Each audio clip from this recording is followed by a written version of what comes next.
Parent-teacher conferences are all just a part of our job as educators. So as a new teacher or even a veteran teacher, you may be wondering, what can you do to prepare for your parent-teacher conferences? Well, that's what we're going to talk about today. Hi, I'm the one that shares with 2 Cute Classrooms, and today we're talking about the things you need to do in order to get ready for parent-teacher conferences. Let's get right into this video. First impressions count.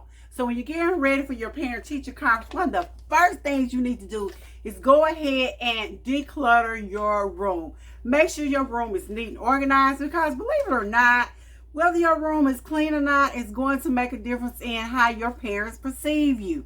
You could be the best teacher in the world, but if your desk is messy and your papers are everywhere, then your parents get the impression that you're not quite a good teacher. So cleanliness, organization, those are some things that, those are basic teachers must, but especially when you are preparing for parent-teacher conference. Make sure your room, your desk is clean. Make sure you have eliminated any information that could be sensitive information about other students. Just make sure everything is in order before your parents show up. Another thing that you're going to want to do before parent-teacher conference is make sure you printed off the students' grades. Have those grades readily available. Have an explanation for each one of the grades that are in the grade book or on the computer or wherever your grades are kept. Have those readily available for your parents. Make sure you have any discipline reports that you may need. If you've had a problem with a student, make sure you have all of your ducks in a row. Have your documentation, dates, times, places, the steps you took along the way. If they were a wonderful child, be sure to tell your parents that they were a wonderful child. If they weren't quite a sweet little Susie or little Johnny, then first lead off with something positive. That's with all of your students before you get to the thing that's really negative about them. So you want to make sure that you have your documentation, you have any behavior problems listed, you have made contact with these parents. That's my understanding. Before parent-teacher conference night or before you have a parent-teacher conference, make sure if you're having a discipline problem with a student that you've already notified that parent beforehand. And a good rule of thumb is don't just call and leave a message. Call them, send them an email, document it. You might even want to send them some type of letter. Document. It's going to save your life later. Always have a student portfolio or folder readily available for your parents.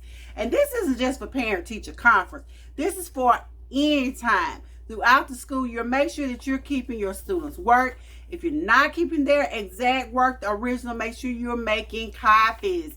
And my suggestion is to send the copies home and keep the originals for your records and documentation. Always cover yourself. Have your classroom newsletters ready and available. Have the upcoming one there first, and then make sure you have any old newsletters that you send home.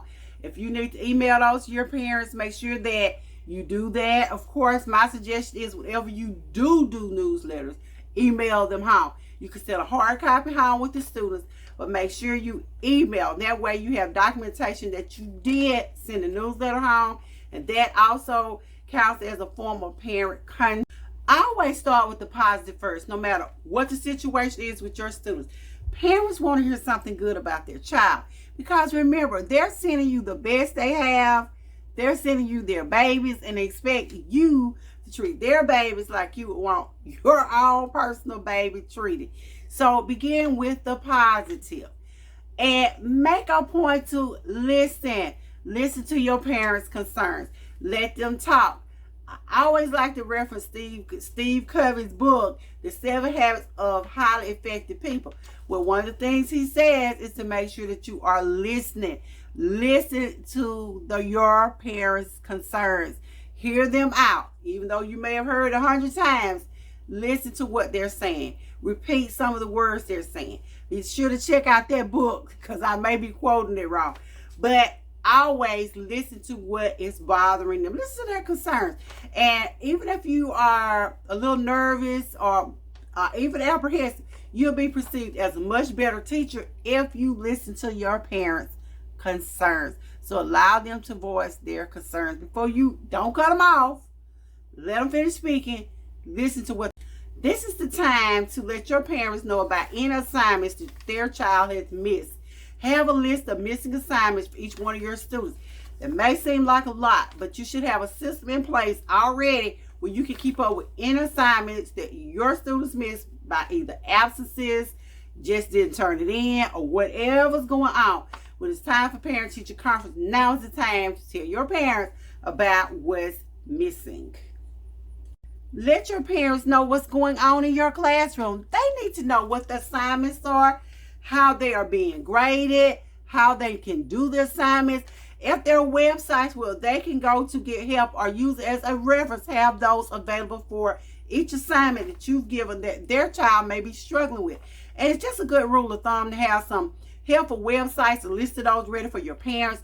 Let them know where they can go find the information that you're covering in class. If it's YouTube videos, if it's educational websites, whatever it may be, have those ready for your parents. That lets them know that you are partners. Be sure to emphasize to your parents that you are in this together. You're not the enemy. You're not on two different teams. You're on the same team, and this is a partnership. And you both have their child's best interest at heart. Be sure to explain to your parents about any technology that you're using in your classroom. Let them know the name of the programs, how they can access the program, and give them a brief explanation of how these programs work and how they're helping their child. Something else that you're going to want to do, you want to talk to your parents about how what you're going over is connected to real world events or real world experiences. How is this going to help them once they leave your classroom? There are going to be some parents that are going to want to know, and my suggestion is to have answers already ready. Check with your parents about any updates, anything that may have happened in the family dynamics, or something that may be causing their child to act a little differently. If there's not a problem, don't bring it up. But if there is, just sort of ease into the question, but get them to tell you about anything that may be going on. This is also a good time to check and see if you have the correct contact information, and just let them know that you're on their team. Again, this is the Wonder Shields that took your classrooms, talking about what you can do as a teacher to get ready for a parent-teacher night. I'll see you guys in the next video.